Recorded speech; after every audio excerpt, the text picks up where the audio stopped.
all 12 Nolan films in order, starting with the bottom. And for me, since I don't remember Following at all, I did see it. I do remember watching it. Maybe we even watched it together, but I do not remember it like at all. So I'm going to put that on the bottom of mine, but with respect. It doesn't deserve to be on the bottom. Okay. Because you have to put Dark Knight Rises below the bottom. You're correct. It has to be. Okay. And my point is I'm not going to rank it. All right. Sounds good. Do you care about if neither of us rank Following? Or Yes. you want to rank it? I have to rank it above Dark Knight Rises so that Dark Knight Rises has more things above it. It needs to be It needs to be destroyed. Okay. Let's start at the bottom. Oh, okay, yeah. And whenever you bring up Following, I'll just put Following there. Sounds good. All right. So number 12. Okay, so we're doing this differently than usual. We're going bottom. We're going up. bottom up. All right, sounds good. Keep a little suspense for what makes it top for us. Not bad. Dark Knight Rises. All right. The Dark Knight Rises. We just watched it recently. We watched part of it. We couldn't finish it. You and I did? Yeah, because both of us were like, I think it's been a long enough time that we were like, I think we were being too harsh on it. Yes. And in the Nolan Variations, that book, Nolan kind of sticks up for the movie and says things he likes about it. And so I read that. I was like, man, maybe I need to give it another shot. Yeah. And it was just like, no. We tried. I really was like not critical. Like when we watched it, I was like, okay, I'm sticking in this, and it was just rough. Hey guys, if you could take a quick second and subscribe, that'd be really helpful for us, and we can keep bringing you these reviews. Thanks so much. There are still great scenes in it. Yeah, for sure. There's things I love about Bane in it, but there is so much that does not work from a story standpoint that it's very, very hard to get past. But it's like story, this pacing, there's a huge pacing problem. Yep. You can tell with the score, like it's like macro pacing, but also like in scenes, it's like the score is like trying to ramp up and then it's got to ramp down again so that it can ramp up at the right time. And it's just really, it just doesn't work. Yeah. And just going back to this idea of us hating it so much, there are people who love that movie. Obviously, Nolan thinks more highly of it than I do, so who am I to say that it's bad? But I think it's bad. I still want to like it. Like I still want to get into the mindset of liking it, and obviously, liking things is better than not liking them. Yeah, so, it's more fun. But yeah, we did just watch it recently, and we were both like, oh man, we can't. It's really struggling. Yeah, I mean, it definitely was unfair for the movie in that it had to follow up The Dark Knight. You know. Yeah. But it was particularly, and this is I don't know. I'm kind of a douche, but it was hard not to laugh. It's hard not to watch it and be like, man, some of these things are like, what's going on? Yeah. Like, yep. I don't know. I also personally just really don't like Anne Hathaway. So when he cast her as, you only like Anne Hathaway when she's like a broken down in Les Mis, when she's a woman who's so sad and no, that's not true. I love her in The Princess Diaries. I really like her a lot in Devil Wears Prada. And then I really like her in... because those are both kind of like, not fish out of water. Well, Devil Wears Prada is definitely like a fish out of water story. But she does kind of like the awkward role pretty well, I think. And then Les Mis is just its own thing. Yeah. I should give her the highest praise as an actress, it's interesting because that performance in Les Mis is one of my all-time favorite performances. But I just really do not enjoy her presence in the vast majority of movies that she's in. It's interesting for you to list I'm sure she's three gonna different... watch this, so sorry, Anne. Yeah. Well, it's interesting for you to list three different things that you liked her in and then just come to a conclusion that you like just don't like her in general. So do you just really not like her in all the other things, but you do like her in those? Correct. Nice. But you know what? She was better than Maggie Gyllenhaal. Maggie Gyllenhaal's rough. I actually like Maggie Gyllenhaal, but in that role was in The Dark Knight she was rough. I really wish they would have stayed with what's her name? Batman Begins. Tom Cruise's girl. What is her name? I'm totally forgetting. Something Dawson. That's the character's name. Oh. Rachel. Katie Holmes. Yeah, Katie Holmes. Yeah. Okay, so Dark Knight Rises. I don't really have a thought about Anne Hathaway. There's a lot of problems in there. Tom Hardy, I think. Yeah, it's just a lot. Let's just keep moving. What's next? Following. I had next. Following. Which was just... I'll put mine there then. That was just more... I also don't... I have a hard time remembering. I just remember it... the feeling of not being super impressed. It felt like a student film, I guess. It was a student film, kind of. Yeah. And it was good. Nolan's incredible. So it's just like, Dark Knight Rises is really the only one that I'm like, that's a bad film. But Following is like clever too, right? Yeah. There's some clever. I don't remember. Yeah, I kind of forget the twists, but he does the non-linear editing. Okay. Where you're jumping around at different times, okay. so you kind of have to follow it, and then his next movie, Memento, really dove into that. Yes, and does it better than like almost anything. Yeah. Yeah. All right, so then let's just move on from Following since we don't have a lot to say. Tenet for me is number 10. Tenet? Okay, for me it's Insomnia. Go ahead. Why Tenet so low? Or why is it? Do you love it, but it's just not as high as the other ones? No, I don't love Tenet the way you really like it. And, don't ruin my list. Okay, sorry, my bad. Going backward, like bottom to top, is difficult because it's like. I have to think of the reasons why it's at the bottom. I don't know.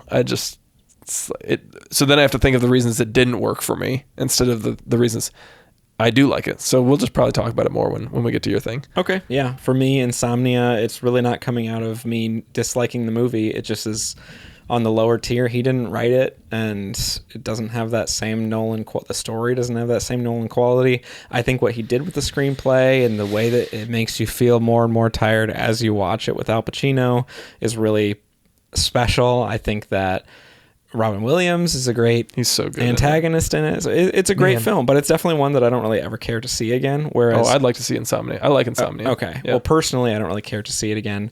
And I think that all of his other movies, I'm very happy to watch, except for The Dark Knight. So yeah.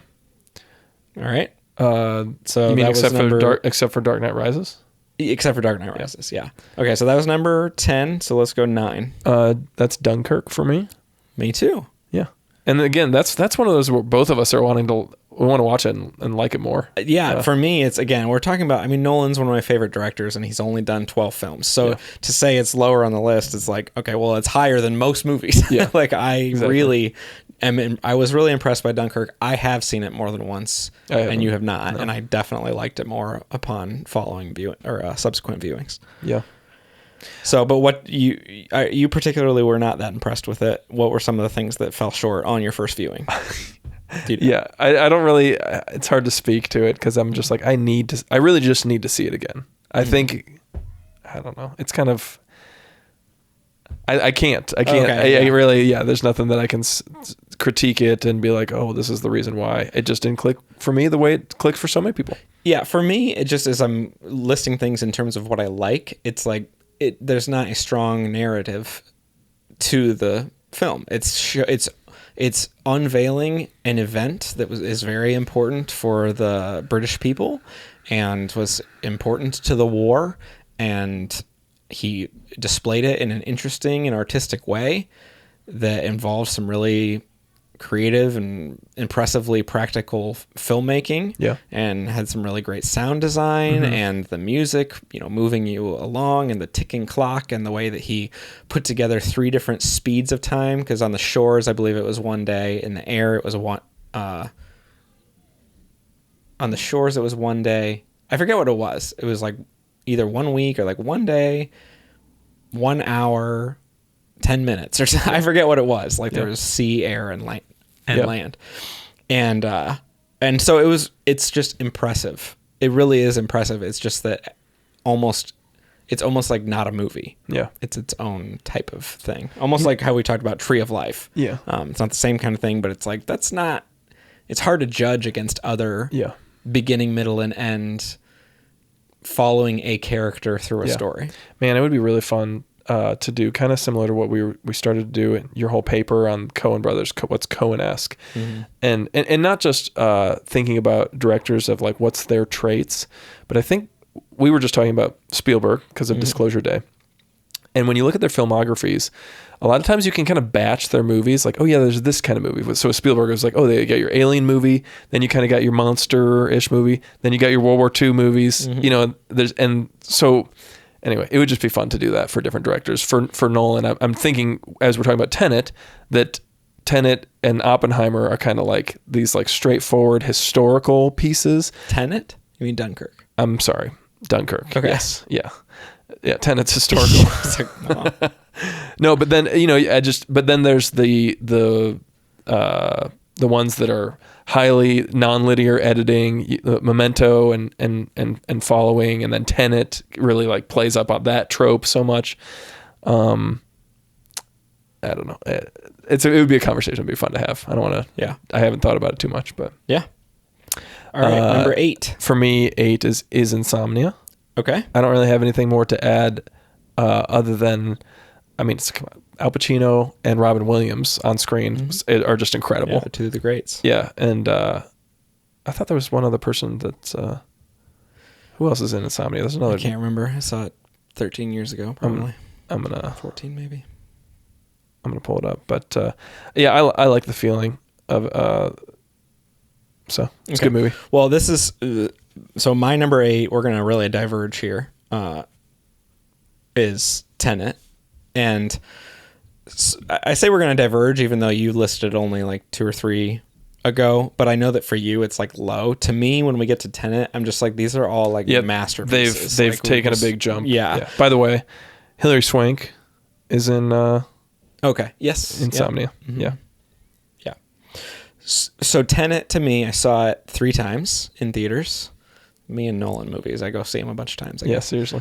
But the first time I saw Tenet, and it was right at the beginning of the pandemic, or it was, 5 months into the pandemic. And so I was really excited about it, as was probably everyone, because it was a Nolan film. And I was really disappointed. I was just like, that was odd, and I don't feel like it really made sense. Whatever. I went back and saw it again, and I was like, for whatever reason, maybe because I already knew what it was going to be, or maybe because I had a chance. You could understand more of it once you had already watched it. Yeah. Because it's a big failing, in my opinion, of the movie, is that on first viewing, it's very... When I say confusing, I'm not talking about like the time travel stuff. I'm just talking about like, who is this character? What's going on? Yeah, just straight narrative. Yeah, just the narrative. Like, what's this? They're at the music hall. Like, who's there? Why are they there? And who's who? Once you get that world in front of you, and then you go back and you like re-enter that movie, it just becomes incredibly engaging. Every moment of it, you're watching it more as Nolan would have written it, because he knew, he like had it all worked out, not all from the beginning, but surely he worked out all the details and then started kind of like writing it. And so you're able to see it with more of a lens that he had when he wrote it, because you understand the world in a new way. And I was just floored by it. And then I saw it a 3rd time, and I was just to go back and kind of check, like, because I had such different experiences with first and second, and the 3rd time I was still like, oh man, this is awesome. Yeah. And I think that what's the actor's Kenneth Branagh? Yeah. He so is good. an amazing villain. Yeah. When he like kicks his wife and and she's on the ground, it's just like, you are so evil, and I'm like, I hate you exactly as I should. Yeah, like you are. And he's like super super rich, and all his interactions with John David Washington, and that is the weakest part of the movie, I think, is John David Washington as an actor. I think he's really kind of blah, but Robert Pattinson's in it too, and I just love Robert Pattinson. Yeah. The actions becomes really cool. So yeah, I like it. Yeah. And you have to think about it a lot, and it's a lot smarter than when I first saw it. When I first saw it, I was like, this doesn't really make sense, but it actually, there is logic to it that makes you equally, because you know how like just naturally we go, oh, time travel can't exist. Yeah. When you move like closer to the speed of light, time doesn't slow down. That makes no sense. But then you go, actually, that is how it is. That is how the universe works. You're like, okay, that's not my experience at all. And it's like, this movie, I still don't think it reflects how the universe actually works. Like, it's not like Interstellar, where you're like, this could be actually true. There are problems with it that go against physics. But there's enough true about it that makes it really interesting to be able to follow that story. It's one of those films that it seems to me, there's different types of media that are like this, but it's made for rewatching. There's a bunch of films that are like that, but it's like, it truly seems like this more than almost anything that I can think of. One of the the things that, you know, we watch we're into the Bible Project, and they talk a lot about the Bible being meditation literature. It's like it's not meant for one read through. Mm-hmm. It's meant for, I'm going to learn something every time. Mm-hmm. And that's what the point of it is. And I haven't given Tenet the time of day. I thought I saw it twice. Maybe I've only even seen it once. Yeah, I don't know. Which would be like, and if that would be the case, it's like, well, can you even have a final opinion? Can you have a final opinion on that type of movie when you've only seen it once? It's not just like, oh, there's a twist. It's like the whole movie has to be rewatched again. Yeah. All right. So number 7. For me? Or did you already say number 8? I said number 8. Okay, so now we're at number 7. Yeah. For me, Memento. Okay.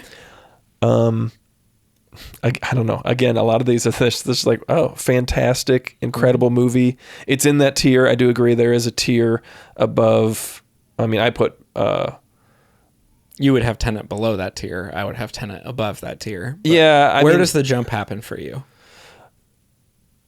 Both Dunkirk and Tenet, I'm so just deeply aware that I need to like go have a rewatch. It's not that I'm like, oh, I just genuinely am like, I don't think it's similar to you with Following. It's like it was so long ago. I just don't feel like I've experienced the movie in the way that it deserves for me to give it a ranking. So I would, whether those two are in the leap or not, I have to go rewatch them. Sure. So, but Memento, incredible movie.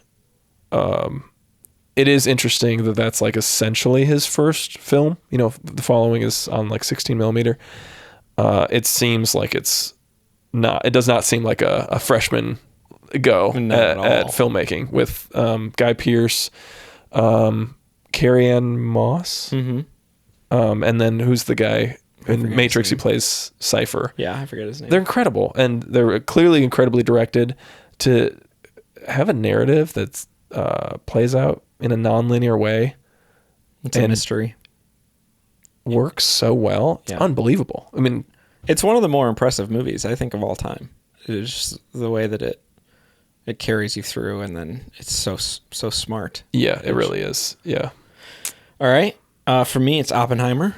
I lean toward Oppenheimer being his best film, personally, as far as most impressive as a filmmaker. But since this list is just based on what I like, that amount of it being impressive did most of the work here for me. Yeah. Because something being really masterfully done does carry a lot of weight for me. It's not a movie that I necessarily care to ever see again. I think when my kids get older, it'll be interesting to like watch with them. And watch with them all the nudity. Yeah, you'll enjoy that with your kids. Nudity scenes. Yeah. Well, interestingly, I watched it with my grandpa. Yeah. He was in his early 90s. Yeah. And I just remember him looking over at me like, it was embarrassing. Yeah. I just was like, oh my gosh. Sorry, Grandpa. Yep. Yes, there was some lengthy. And then right after that, somebody from his church came up and was like, "Oh, it's nice to see you." Yeah, it was hilarious. I feel like though, there were some of those moments, but it wasn't like an overly like. No, it wasn't super sexualized. Yeah. Okay. Well, let me just speak to Oppenheimer because we're talking about it now. Yeah. I have it much higher. I'll tell you about it when we have it. But I totally agree with every sentiment you have. The only reason I personally have it higher is because I love the Robert Oppenheimer story and the Manhattan Project. I'm such like a science nerd, history nerd. Like the weight of the situation itself and that story being told was so exciting to me, and still the reason why I want to go back. But as far as just a film in and of itself, if it weren't for me enjoying those aspects, I would have it probably where you have it. Yeah. Cool. So have you said 7 for you? My 7 was Memento. Oh, okay. My 6 is Inception. Okay. So, again, why is it 6? Has more to do with why the other 5 are why they are. Yeah. Inception. This actually does get into like I think it's even another tier. Like, you know, we were talking about the other tier before, but it's like this is the next tier of like, man, every one of these, Nolan not only made a great film with, you know, just incredible storytelling, acting or whatever, but then you also blew all of our minds. And that's become the Nolan thing where it's just like, you just, the blowing of your mind is another piece to you being a great filmmaker and what the film is bringing to. Well, and the thing about the Inception is it's not just there's twists, there's those types of things. Also, just the concept, it's like similar to Memento. It's like, oh, let's make a movie where it's a person who has amnesia, and then the whole movie is backward through his memory. It's like, okay, so now you're doing a narrative with characters and all this stuff, and you're creating and you're going to twist, and you're creating this conceptual idea. You're bending what filmmaking can even do, in all of it. And Inception is one of the best examples of doing that, where it's just like, okay, you're putting out this incredible sci-fi concept, and then the way it's playing out is totally brand new. And then there's twists, and then it's all fantastic actors and score. I mean, obviously we haven't talked about Hans Zimmer yet, who... Does he do every Nolan film? I think that he's done them all, but I could be wrong. Yeah, and it's like, or I don't know when that started. And interestingly, Hans Zimmer is one of those, I don't know, one of the greatest. Between him and John Williams. Yeah. I wouldn't say it's really in between. I mean, Williams is just much more celebrated. Well, I'm just saying. Yeah, as far as like the names. Yeah, the names you're putting. You can go to like James Newton Howard or Thomas Ennio Morricone. Yeah, well, Morricone, yeah. But those are the two blockbuster-y composers. He's got a great history of just pushing Nolan's films, elevating them, to a degree that you're like, I know Nolan's great. To what degree is this Hans Zimmer? We talk about music. What is it? Music is queen. What is story is king? Story is king. Music is queen. Yeah. So. Yeah. Interestingly, because we had just talked about our favorite Pixar, check out that movie or check out that video. And there's some similarities between Inception and Inside Out that I haven't really thought about before. Just this diving into the mind and putting ideas in there and how, like, what's going on. Like, they're inside a mind affecting the person on the outside, and multiple levels are happening simultaneously, and one's affecting the other. It's kind of cool. Okay. I'll talk a little bit more Inception when we get to it. On my list, if I'm going to number 5, or for number 6 here, for mine is Interstellar. And it's kind of funny that it's 6 and not lower, because I've only seen it one time. And when I saw it, I was not that gung-ho about it. But just through seeing clips and memes and thinking about it more, and like it just is talked about if you follow, like, just, I don't know, if YouTube brings up science-oriented things, or I like space, the cosmos, things like that, it gets brought up a lot. And so I've like come to appreciate it more, even though I haven't rewatched the movie, to where I'm very confident if I rewatch the movie, I will like it in this place, like in number 6. That's interesting. Yeah. Well, first of all, you have to rewatch it. I feel similarly about that as what I'm talking about, how I need to watch Tenet and Dunkirk again. My first watching, we'll talk about Interstellar more. I'll talk about it more when I get to it, but my first watching, maybe with you, was like not that great. Yeah. And then my rewatching in 70 millimeter at Music Box in Chicago was like mind blowing. And I've come to love the music. Yeah. Like that to me is like, okay, well, you already did enough there because the music is so good. Yeah. Music is queen. All right, cool. Number 5. Go ahead. Dark Knight. The Dark Knight. Awesome. This is where a little higher. Yeah, no, this is where it gets really tough for me, and I'm just kind of throwing things against the wall. Well, my top 5 are all like incredible. It's hard to defend one over the other, but yeah, no, that's exactly how I feel. The Dark Knight. We've talked a lot about The Dark Knight being one of the greatest scene movies. It has many of it's the greatest compilation of great scenes. Yeah.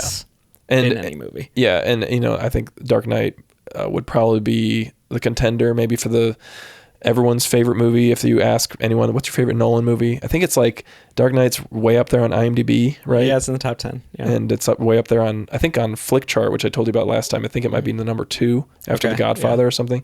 It's a ton of people's favorite movies. Obviously, The Joker by Heath Ledger is up there as one of the greatest villains of all time. Characters. Yeah, one of the greatest characters of all time. I think for me, The Dark Knight, when I'm watching it, as a whole, it's not a great, how to say this. It's not as exciting to me as a whole movie as it is seeing this amazing scene. And I'm just watching scene after scene that I'm enjoying. I'm enjoying the actors in the scene, in the moments, and it's continuing pushing forward. And it's delivering twists and all this type of stuff. But as like a narrative, it doesn't work as well for me as Batman Begins or a lot of other films that other Nolan films are. I'm right there with you. And we talked about it. Maggie Gyllenhaal is rough for me. I always forget that. Like, why don't I think it's like the greatest? Oh yeah, Maggie Gyllenhaal. I think she's great in many things. Yeah. In this one, I was not a big fan. Total failure. Yeah. Okay. Total failure. Okay. So number 5 for me is Memento. I don't have a lot to add. We already kind of talked about it. Number 4 for me is Batman Begins. Same. So I have Batman Begins under The Dark Knight. You have it over The Dark Knight. Is it your number 4 too? Is that what you just said? Okay, so it was both of our number 4. I mean, I could flip flop them too. That's the thing. I could too. They're just different. They're good in such different ways. Yeah. I also just love origin stories. Like I love Spider-Man 1. I love just any of the superheroes when they get started. It's like, oh, what a fun thing. And so how Batman Begins is just really cool. I think that Liam Neeson and everything that has Gary to do Oldman he climbs the hill and gets trained up in the hill, and then they do the sword fighting and the showing him kind of like learn to become this great ninja. And he goes. It was also like it brought Nolan to widespread popularity. Kind of like actually one of the first times I remember seeing a trailer for a movie and the director brought up was when I saw the trailer for The Prestige, and it said from the director of Batman Begins. Oh, interesting. And I remember that I was at the old theater in Valpo by the old Kmart, and so that's my first experience of that. So he was already kind of like gaining some like look everybody, this guy did the Batman movie. Everybody thinks it's great. So the bad thing about those Batman movies, or not the bad thing, from a nerdy perspective, the bad thing, like myself, the bad thing, the fighting is just horrendous. I mean, like the hand-to-hand stuff is really difficult to watch for, especially in the first one before they got his head to be able to move. But in the second one, still, his movements are so like. I didn't hate it too much, but it's not. I'm great. a huge fan of the Ben Affleck Batman. Like he's my favorite of the live action Batmans by so far. The movies not, but him, the way they did Batman. Sure. I think physically. One of the things with Begins, like that I like that pushes it a little bit above Dark Knight. On top of the other things we talked about, is you get more time with these greats like Gary Oldman, Liam Neeson. Morgan Freeman, and obviously we touch on a lot of those.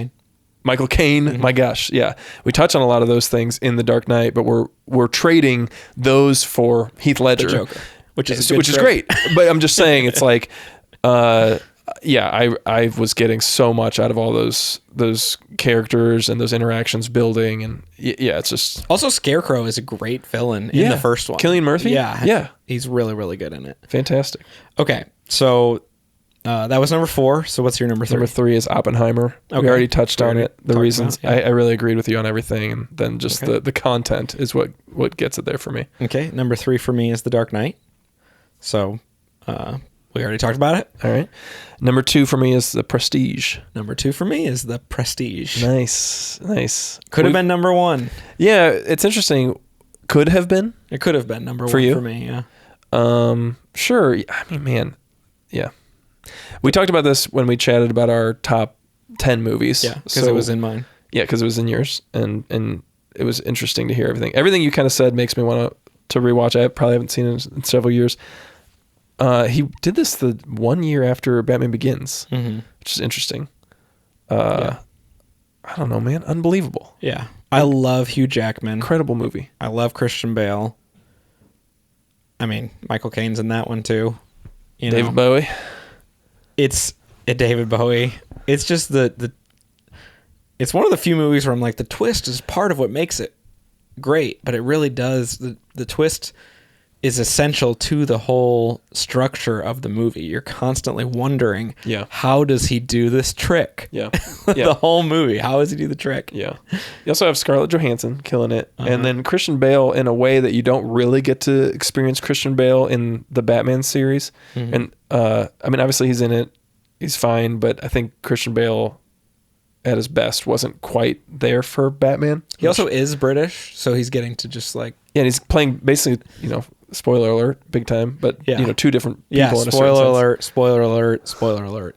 Do not have Prestige ruined for you before you see it. Well, basically, you said that after I... Well, no, you said spoiler alert first, so you don't have to feel too bad, but that... so, big time spoiler here, but the fact that Hugh Jackman or Michael Caine early on is like, he uses a double, and Hugh Jackman is just like, there has to be more, and he just becomes obsessed with it, obsessed. Because he can't conceive of devoting your life to it in that sort of way. But then he devotes his whole life and like ruins his life seeking to be able to do that. It's a fascinating movie. Okay, and then final for you, number one, Interstellar. I did not. I know you haven't said it, and I should have like been checking them off and known that. I did not know that was your favorite Nolan at all. Like I thought it would be like similar to mine. That's I'm not saying it shouldn't be. I just am very surprised. I'm just sitting here. We made our lists not too long ago, and it was like kind of surprising to me. Interstellar is in my opinion, it's his best one. It's similar to Oppenheimer for me. I love science. You just sci-fi science nerd, and the score. I think it might be the best score that Hans Zimmer's done. It's a really, really good score for a Nolan film, and the Dark Knight score is fantastic. Yeah, it is. I don't know, man. I can't. Interstellar's. Yeah, it also is a little bit more meaningful. It's like, in a certain sense, and I know it doesn't work. I think maybe not for some people, could for others, but it's just like, it's the whole meaning of the universe is about love, and it kind of like ties in. It's a little bit cheesy. That's the weakest part for me. It's cheesy, but I think in a certain sense, it's like I don't know if I get there. Like that's what the scientific equations lead to, but I do. It's like, love is the point. Yeah. It's the point. It's the meaning of existence, and I don't know. I like it. It is a father-daughter thing. It's just incredible. Oh my gosh, the emotional moments are just crazy. Yeah. All right, cool. And then for me, number one's Inception. We already talked about that at length. Check out our top 10 movies because we talk about Inception a lot in that. But yeah, I loved it when I saw it. I saw it a ton of times in theaters. Yeah. I feel like it works on every level. Again, it goes back to that mirroring filmmaking, and I love filmmaking, and it really is cool. It says a lot to me about story and what it means to I know that you expressed like it almost makes you not like it, thinking of it from a perspective like how a story can incept an idea into you.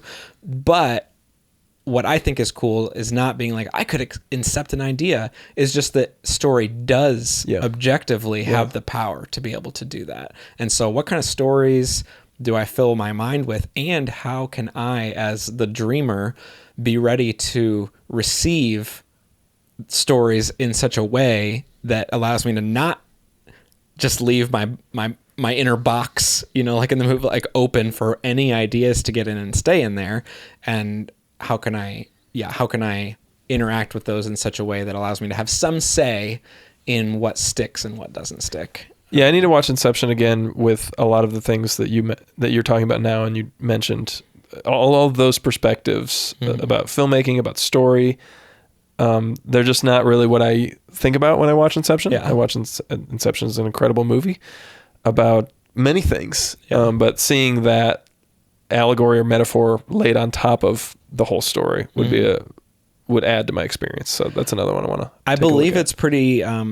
Like at the time, I looked into it a lot, and it like took a lot of quotes from what he talked about, and it seemed pretty convincingly that is what he had in mind. Like it wasn't just, I'm going to make a story about dreams. Yep. So anyway, love it. Love Christopher Nolan. This is a good one to kind of talk through and think through before the Odyssey comes out. I'm excited to see where you think that, or where we will have it on our list. Just as a pure guess, having no idea, you've only seen the trailers. Same with me. I don't think it's gonna be that good. You don't? Okay. No, I don't know why. I think that it will be toward the bottom of the list. I think it'll. I don't know why. That's what I get. That's the feeling I get when I watch the trailers. I'm not sure. I see what you're saying. I also think that there's the possibility that I'm going to like Anne Hathaway in it, just based on what I've seen of her in the trailers, which for me is like, that's a win. You made me like Anne Hathaway in this role.